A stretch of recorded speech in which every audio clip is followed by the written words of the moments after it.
পরীক্ষা নিরীক্ষা, অপারেশন ও ওষুধের জন্য দুর্ভোগ পোহাচ্ছেন রোগীরা। তাদের অভিযোগ, ট্রলি কিংবা পরীক্ষার জন্য দালালদের দিতে হচ্ছে বাড়তি টাকা। এছাড়াও ওয়ার্ড বয়, আনসারদের সিন্ডিকেটেরও অভিযোগ রয়েছে।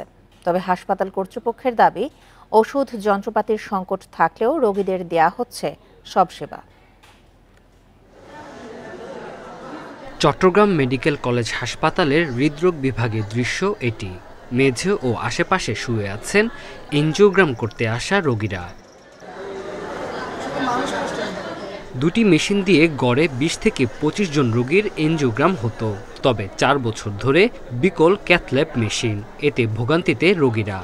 মেশিনের জন্য আমাদের অনেক কষ্ট, অনেক দীর্ঘদিন লাইন থাকতে হয়, আবার কোনো সময় ঠিকভাবে হয় না।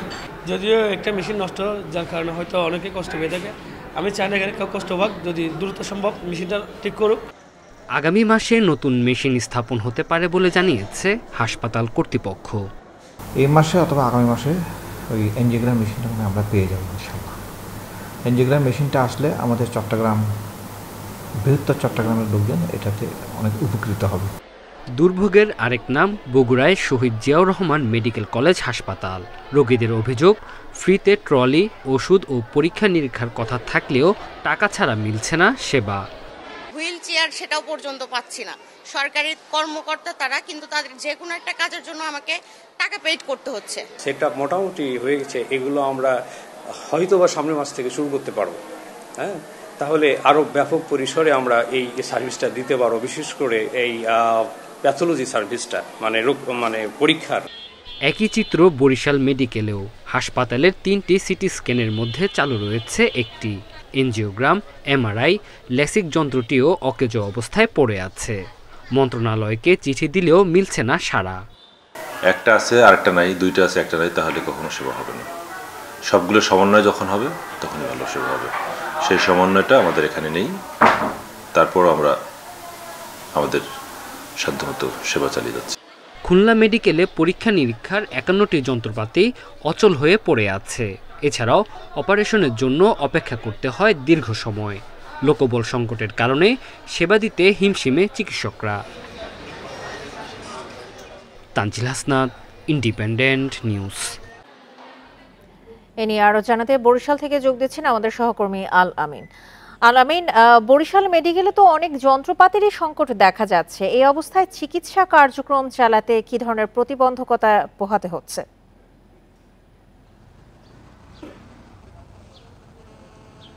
দেখুন, এটি কিন্তু দীর্ঘদিনের একটি সমস্যা। বরিশাল শেরেবাংলা মেডিকেল কলেজ হাসপাতালে আমরা বেশ কিছুদিন আগে একটি সংবাদ প্রচার করেছিলাম যে চক্ষু বিভাগের দুটি মেশিন, ফ্যাকো মেশিন এবং লেসিক মেশিন, দুটি নষ্ট হয়ে পড়ে আছে। মানুষের চিকিৎসা সেবা যে সেবাটি সেটি কিন্তু আসলে ব্যাহত হচ্ছে। এটি আসলে দীর্ঘদিনের সমস্যা। কর্তৃপক্ষ যেটি বলছেন যে তারা আসলে মন্ত্রণালয়ে চিঠি দিচ্ছেন। আসলে মন্ত্রণালয়ে চিঠি দেওয়ার পরে মন্ত্রণালয় থেকে যদি সাড়া পান, সেক্ষেত্রেই কিন্তু এই যে যন্ত্রপাতিগুলো রয়েছে সেগুলো আসলে মেরামত করা বা নতুন করে যন্ত্রপাতি পাওয়া এটি সম্ভব। এছাড়া কিন্তু আসলে হাসপাতাল কর্তৃপক্ষ শুধুমাত্র চিঠি চালাচালি করতে পারে, এর বেশি কিছু আসলে কিন্তু তাদেরকে করার থাকে না। সেক্ষেত্রে এটি যদি মন্ত্রণালয় থেকে তাদেরকে দেয়া হয়, সেক্ষেত্রে কিন্তু আসলে তারা এইগুলো কিন্তু মানুষের সেবার দিতে পারেন। তবে বরিশাল শেরেবাংলা মেডিকেল কলেজ হাসপাতালের যে যন্ত্রপাতিগুলো রয়েছে সেগুলো কিন্তু বেশিরভাগই আমরা দেখেছি বিভিন্ন সময় অচল থাকে এবং সেগুলো অনেক সময় মেরামত করার জন্য যে প্রক্রিয়া, সেই প্রক্রিয়া একটু ধীরগতি দেখা যায়।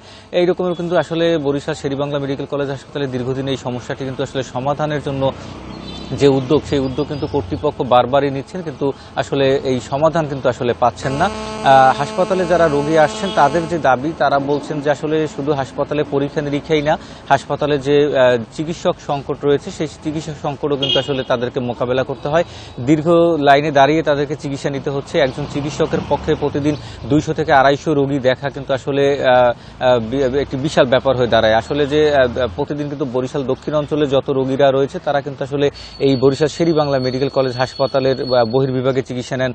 ধারণ ক্ষমতার দ্বিগুণ কিন্তু রোগী ভর্তি থাকেন বরিশাল শেরেবাংলা মেডিকেল কলেজ হাসপাতালে, যেহেতু বিভিন্ন উপজেলা, জেলা থেকে এই হাসপাতালে চিকিৎসা নিতে আসেন। সেক্ষেত্রে আমরা অনেক সময় দেখি যে আসলে যে বেড সংখ্যা থাকে সেই বেডের তুলনায় কিন্তু অধিক রোগী ভর্তি থাকে। সেক্ষেত্রে হাসপাতালে যে চিকিৎসক রয়েছে তাদেরকে কিন্তু হিমশিম খেতে হয়। সেক্ষেত্রে কিন্তু হাসপাতালে চিকিৎসক দীর্ঘদিন ধরে এত বড় মেডিকেল একটা হাসপাতালে এই যে যন্ত্রপাতির সংকট রয়েছে, এখন পর্যন্ত সেটির কোনো সমাধান কেন করা হয়নি? কর্তৃপক্ষ কি বলছে?